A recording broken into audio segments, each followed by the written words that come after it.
कुरुंदवाड शहरातील जनतेला स्वच्छ मुबलक पाणी पुरवठा देणारे आमदार डॉक्टर राजेंद्र पाटील यड्रावकर यांच्या माध्यमातून UIDF योजनेतून लवकरच आम्ही पाणी पुरवठा योजना मार्गी लावू।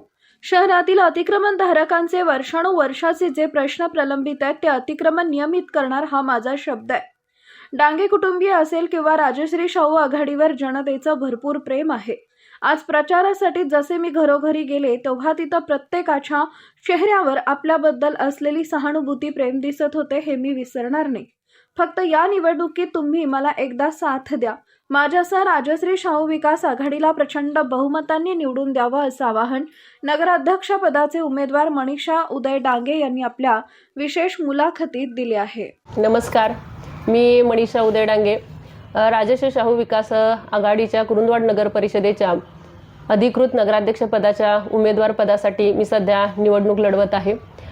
कुरुंदवाडच्या या नगर परिषदेच्या निवडणुकीमध्ये नगराध्यक्ष पदासाठी निवडणूक लढवण्याचा माझा स्वच्छ आणि शुद्ध हेतू इतकाच आहे की गेल्या पंचवार्षिक योजनेमध्ये ज्यांच्याकडे सत्ता होती त्या सत्ताधाऱ्यांनी कुठल्याही प्रकारची कामं केलेली नाही आहेत। आज गाव 10 वर्ष पुन्हा पाठीमागे गेलेला आहे। गावचा विकास ज्या पद्धतीने व्हायला हवा होता त्यातला 1% ही विकासाची कामं झाली नसल्यामुळे आज गावच्या विकासाचा एक डोक्यामध्ये विशिष्ट असा अजेंडा ठेवून मी या निवडणुकीच्या रिंगणामध्ये उतरलेली आहे। सगळ्यात पहिल्यांदा खूप वाईट वाटतं आहे की संस्थानकालीन गाव असून सुद्धा आजपर्यंत या गावाला स्वच्छ आणि शुद्ध पाणी पुरवठा गटातटाच्या राजकारणामुळे जातीपातीच्या राजकारणामुळे होऊ शकलेलं नाहीये। आज आत्तापर्यंत ज्यांनी पाठपुरावा करायला पाहिजे होता तो केले गेलेला नाहीये। सुदैवानं म्हणा की 2015 मध्ये मला जे नगराध्यक्षपद मिळालेलं होतं त्या नगराध्यक्षपदाच्या कारकिर्दीमध्ये 13,85,00,000ची पाणी पुरवठ्याची स्कीम सगळ्यांच्याच सहकार्याने मंजूर करून आणलेली होती।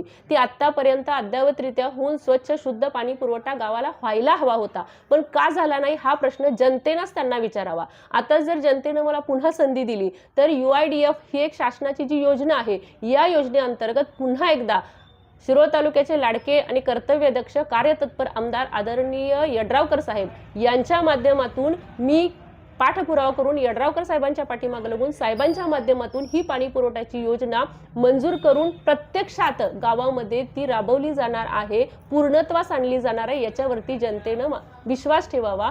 यड्रावकर साहेबांनी आतापर्यंत आमदार झाल्यानंतर गावामध्ये प्रचंड निधी आणलेला आहे आणि परत एकदा आदरणीय यड्रावकर साहेबांच्या राजश्री शाहू विकास आघाडीला जनतेनं संधी द्यावीच आणि त्या माध्यमातून प्रचंड पद्धतीचा विकास आम्ही गावामध्ये करणार आहोत।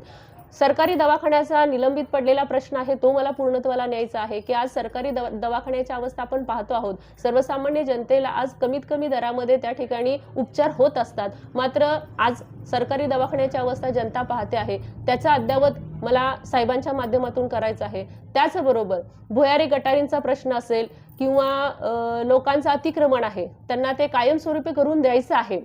त्यांचं जे प्रॉपर्टी कार्ड असेल त्यानंतरच्या गोष्टी आहेत, पण जे अतिक्रमणाचा प्रश्न आहे तो मला जनतेचा पूर्णपणे मिटवायचा आहे, तो कोल मला जनतेच्या बाजूने द्यायचा आहे आणि त्यासाठी सुद्धा शासन दरबारी जितके प्रयत्न करता येतील ते करण्याचा मी निश्चितपणे प्रयत्न करणार आहे। आज गल्लीमुळातून फिरत असताना गटारींचा प्रश्न येत आहे, रस्त्यांचा प्रश्न येत आहे, काही ठिकाणी विजेचे दिवे नाहीयेत, अशा असंख्य समस्या आहेत। खरं तर गेल्या 40 वर्षांमध्ये गावचा जितका विकास व्हायला हवा होता, करायला पाहिजे होता, ज्यांच्या मनामध्ये खरोखर सामाजिक बांधिलकी आहे अशांनी हा विकास केलाच असता, पण फक्त आणि फक्त राजकारण करायचं, निवडून यायचं आणि पुन्हा 5 वर्ष जनतेकडे ढुंकूनही बघायचं नाही अशा पद्धतीचे विचार असणारी माणसं आहेत। काही नेते येते आहेत, सांगत आहेत की आम्ही करतो, मग मागील 5 वर्षामध्ये तुमच्याकडे सत्ता असताना तुम्ही काय ह्या गोष्टी केलेल्या नाहीयेत। आता पुन्हा कृपा करून जनतेची दिशाभूल करू नका। संपूर्णपणे जनता राजश्री शाहू विकास आघाडीच्या पाठीशी आहे। जनतेला आता समजलेलं आहे की विकास कोणत्या माध्यमातून होणार आहे, सत्तावरती कोणाचे आहे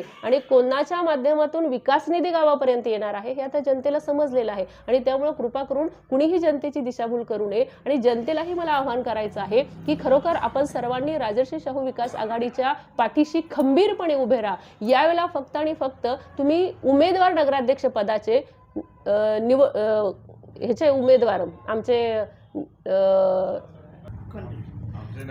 यावेळी फक्त जनतेनं सर्वच्या सर्व नगरसेवक उमेदवार आणि नगराध्यक्ष पदाचे उमेदवार यांच्याकडे बघावं. खरोखर या लोकांनी समाजसेवा केलेली आहे आणि समाजसेवेच्या माध्यमातून हे राजकारणामध्ये आलेले आहेत. त्यांचा काहीतरी स्वतःचा एक प्लस पॉइंट आहे की जनतेमध्ये ते स्वतः तळागाळापर्यंत जाऊन काम केलेले आहेत. आमच्या माध्यमातून आता आम्ही स्वतःचं गुणगान गायला नकोच आहे. जनतेला माहीत आहे आम्ही फक्त आणि फक्त समाजसेवा केलेली आहे आणि समाजसेवेच्या माध्यमातून मग 2019चा 5चा महापूर असेल, कोरोनाचा काळ असेल, या असंख्य गोष्टींमध्ये आम्ही जनतेच्या अगदी घराघरापर्यंत जाऊन त्यांना मदत करण्याचा प्रयत्न केला आहे. शासनाच्या योजना जनतेपर्यंत नेण्याचा प्रयत्न केलेला आहे. महिलांसाठीच्या योजना असतील, सगळ्या गोष्टी आम्ही आजपर्यंत जनतेसाठी केल्या. त्यामुळे आता जनतेनं खरोखर ही जी तरुण पिढी आहे, या तरुण पिढीनं आम्हाला यड्रावकर साहेबांच्या या राजर्षी शाहू विकास आघाडीला उचलून धरलेला आहे. आणि निश्चितपणे मी जनतेला सांगू इच्छिते की आपण राजर्षी शाहू विकास आघाडीच्या पाठीशी खंबीरपणे राहा.